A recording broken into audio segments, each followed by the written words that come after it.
대선 후보들의 경제 공약 검증해 보겠습니다. 큰 그림은 규제 해제를 통해서 투자를 활성화하겠다는 건데요. 각 후보들별로 어떻게 다른지 한우리 기자가 분석했습니다. 산을 깎고 돌을 부숴 평평한 부지를 다지는 이곳. 경기도 용인 반도체 클러스터 공사 현장입니다. 수도권에 짓는 이런 대규모 공단, 대기업 돈만으로 되는 일은 아닙니다. 정부가 공장 건설에 예외적 허가도 내주고 타당성 조사나 환경 영향 평가도 절차를 확 줄이며 지원해줬습니다. 지역 균형 발전이냐 기업 지원이냐, 무게추를 어디 둘지도 정부 판단이 들어갑니다.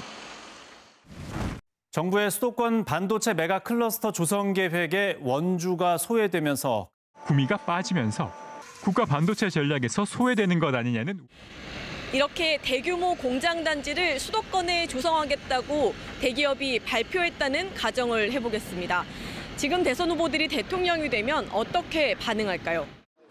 이재명 민주당 후보, 반도체 같은 첨단 산업이면 수도권도 열어주겠다는 조건부 정책을 내놨습니다. 수도권의 용도 규제를 완화한다든지 일반적 규제를 완화한다든지 이런 건 좀 하면 안 된다. 김문수 국민의힘 후보는 기업이 투자하면 최저임금제도, 주 52시간제도 입맛에 맞게 바꿔주겠다고 약속했습니다. 수도권, 지방 가리지 않겠다고 합니다. 지방 사람들도 거기 와서 다 취업을 하고 그게 지방에 무슨 문제가 있습니까?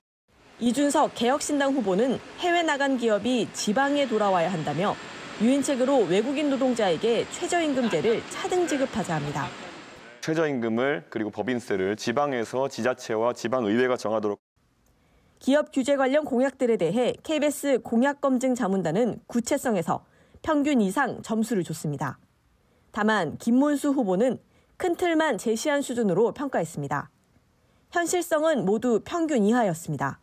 이재명, 김문수 후보는 입법이 문제, 이준석 후보는 외국인 임금 문제가 국제 협약과도 충돌한다는 겁니다.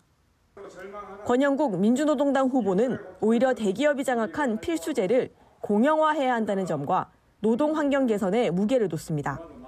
기업 규제 푸는 게 근본적 해법이냐는 질문도 따라옵니다.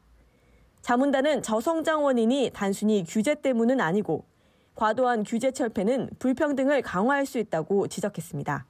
지역 간의 격차를 좀 심화시킨다던가 아니면 어떤 지방을 좀 저임금 지대로 만드는 것과 같은 그런 정책들이 좀 포함되어 있거든요. 새 후보들이 좀 수도권과 지방 간의 불균형을 좀 해소할 수 있는 방향으로 많은 고민이 필요하다고 보입니다.